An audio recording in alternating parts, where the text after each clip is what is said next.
ರಾಜಕೀಯ ಅಂದರೆ ಹಗ್ಗದ ಮೇಲೆ ನಡಗೆ ಇದ್ದಂಗೆ. ಅದು ಒಂದು ಮಾತು ಏನೇನೋ ಬದಲಾವಣೆ ಮಾಡಿಬಿಡ್ತವೆ. ಮಲ್ಲಿಕಾರ್ಜುನ ಖರ್ಗೆ ಅವ್ರ ಬಗ್ಗೆ ಇಂಟ್ರಡಕ್ಷನ್ನಲ್ಲಿ ಮಾತಾಡ್ತಿದ್ದೆ. ಅಪಾರ ಗೌರವದೊಂದಿಗೆ ಹೇಳ್ತಾ ಇದ್ದೀನಿ. ನಮ್ಮ ವಯಸ್ಸಿಗಿಂತ ಜಾಸ್ತಿ ರಾಜಕೀಯ ಅನುಭವ ಆಗಿದೆ ಅವ್ರಿಗೆ. ಮೊನ್ನೆ ರಾಜ್ಯಸಭೆಯಲ್ಲಿನ ಒಂದು ದೃಶ್ಯ ನೋಡಿ ಖುಷಿ ಅನ್ನಿಸ್ತು. ಮಲ್ಲಿಕಾರ್ಜುನ ಖರ್ಗೆ ಅವರು ಇಳ್ಕೊಂಡು ಬರ್ತಾ ಇದ್ರು ತಮ್ಮ ಚೇರ್ ಕಡೆ. ಅವ್ರ ಮುಂದೆ JP ನಡ್ಡಾ ಇದ್ದರು. ಮಲ್ಲಿಕಾರ್ಜುನ ಖರ್ಗೆ ವಯಸ್ಸಿನ ಕಾರಣಕ್ಕೆ ಸ್ವಲ್ಪ ನಿಧಾನಕ್ಕೆ ನಡೀತಾರೆ, ಕಾಲು ಆ ಥರದ್ದೆಲ್ಲ ಇರುತ್ತಲ್ಲ. JP ನಡ್ಡಾ ಅವ್ರ ಕೈ ಹಿಡಿದು ನಿಧಾನಕ್ಕೆ ಅವ್ರನ್ನ ಕೆಳಗಿಳಿಸ್ಕೊಂಡು ಬಂದರು. ಇದೇ ದೃಶ್ಯ. ಇದನ್ನು ನೋಡಿ ನಾನು ಹೇಳಿದೆ, ರಾಜಕಾರಣ ಹಿಂಗಿರ್ಬೇಕು.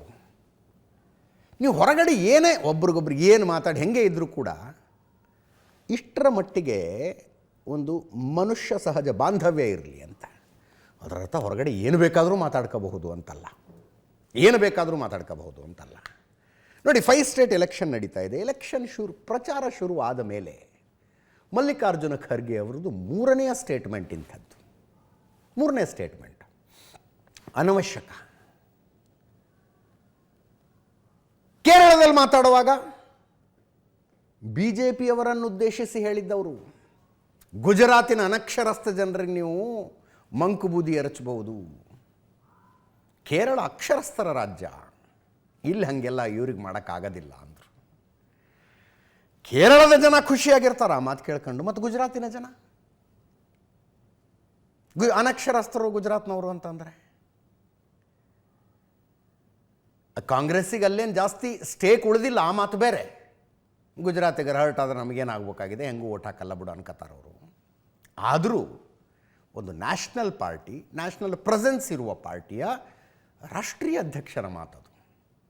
ಆಮೇಲೆ ಸ್ಪಷ್ಟೀಕರಣ ಕೊಡಬೇಕಾಗಿ ಬಂತು. ಗುಜರಾತಿಗರ ಮನಸ್ಸು ನೋಯಿಸುವ ಉದ್ದೇಶ ನಂದಿರಲಿಲ್ಲ, ಹಂಗಿಂಗೆ ಅಂತ. ಅಸ್ಸಾಂನಲ್ಲಿ ಪ್ರಚಾರ ಮಾಡ್ತಾಯಿದ್ರು ಬಹಿರಂಗ ಸಭೆಯಲ್ಲಿ. ಒಂದು ವಿಷದ ಹಾವು ನಿಮ್ಮ ಹತ್ರ ಬಂದರೆ ನೀವು ನಮಾಜ್ ಮಾಡ್ತಾ ಇದ್ರೂ ಎದ್ದು ಹೋಗಿ ಅದನ್ನು ಹೊಡಿಬೇಕು ಅಂತ ಕುರಾನ್ ಹೇಳುತ್ತೆ ಅಂದರು. ಅದು ಮುಸ್ಲಿಮರ ಸಮಾವೇಶವಾಗಿತ್ತಾ? ಇಲ್ಲ, ಜನರಲ್ ಸಮಾವೇಶ ಅದು. ಬಟ್ ಟೋಪಿಗಳು ಕಾಣಿಸ್ತಾ ಇದ್ವು ಅಲ್ಲಿ ಜಾಸ್ತಿ.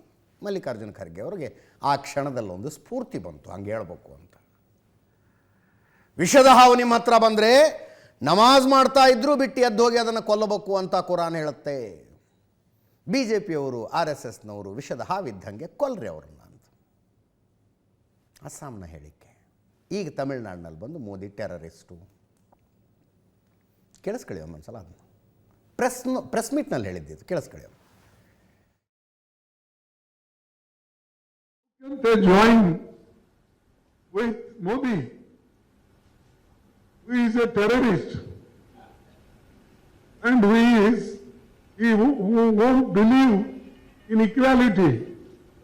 His party won't believe in equality and justice.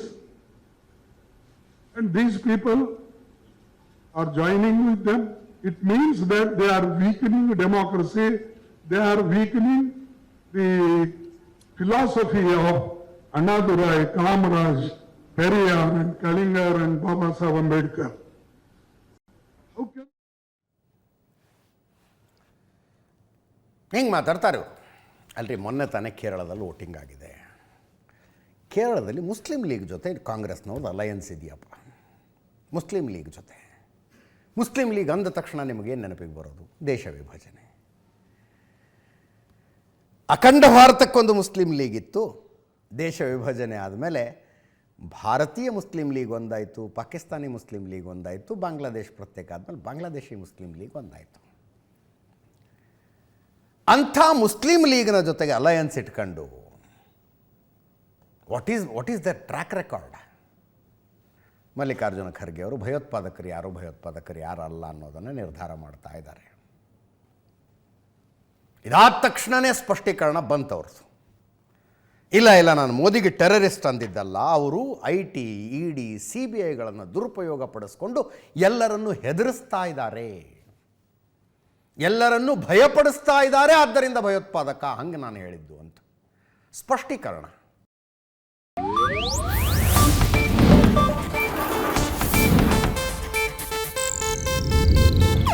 ಇದು ಏಷ್ಯಾನೆಟ್ ನ್ಯೂಸ್ ನೆಟ್ವರ್ಕ್ ಪ್ರಸ್ತುತಿ.